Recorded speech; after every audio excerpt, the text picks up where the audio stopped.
The Holocaust of the 1940s is one of history's darkest periods.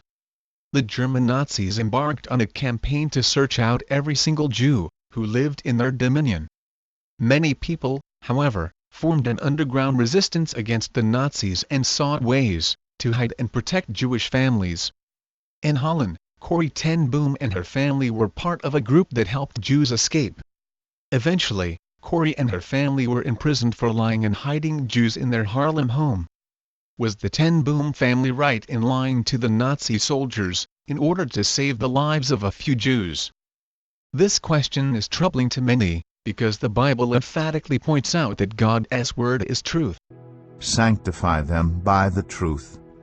Your word is truth. And according to the 9th commandment, you shall not give false testimony against your neighbor. So can lying ever be justified? First and foremost, we must distinguish between lying as such, which is always wrong, and lying as an act of mercy, such as to save a life. There are examples in the Bible when lying appears to be the merciful thing to do. Rahab lied to save the spies and all the Israelites, and she made it into the Faith Hall of Fame. By faith, the prostitute Rahab, because she welcomed the spies, was not killed with those who were disobedient. In the same way, was not even Rahab the prostitute considered righteous for what she did when she gave lodging to the spies and sent them off in a different direction? Some people reasoned that she was saved in spite of her lie, not because of it. But it is a different case in Exodus 1, when the Hebrew midwives lied and disobeyed the king's command to kill innocent babies. The text reads, The king of Egypt said to the Hebrew midwives, whose names were Shiphrah and Puah, when you are helping the Hebrew women during childbirth on the delivery stool, if you see that the baby is a boy, kill him. But if it is a girl, let her live. The midwives, however, feared God and did not do what the king of Egypt had told them to do. They let the boys live. Then the king of Egypt summoned the midwives and asked them, Why have you done this? Why have you let the boys live? The midwives answered Pharaoh, Hebrew women are not like Egyptian women. They are vigorous and give birth before the midwives arrive. So God was kind to the midwives, and the people increased and became even more numerous.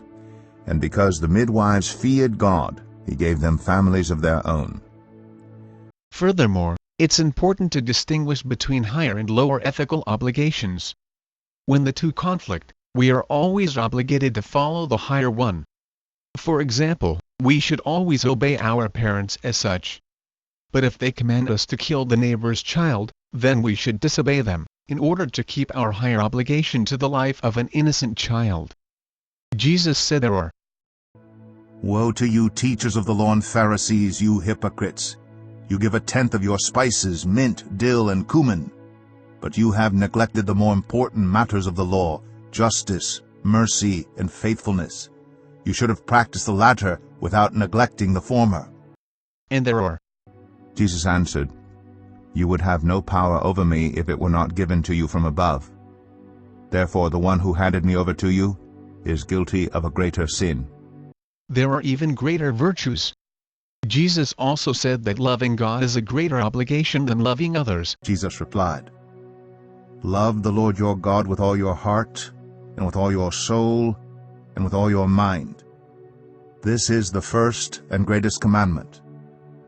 Given that there are higher and lower ethical duties, and that the Bible provides examples of divinely approved obedience to higher commands, when they conflict with lower ones, we can say it is sometimes necessary to break a lower command in order to keep a higher one.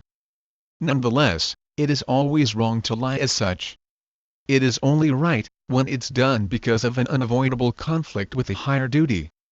Just like right-of-way laws for driving are designed to avoid conflicts, so ethical right-of-way laws permit exemption from lower duties in order to fulfill higher ones.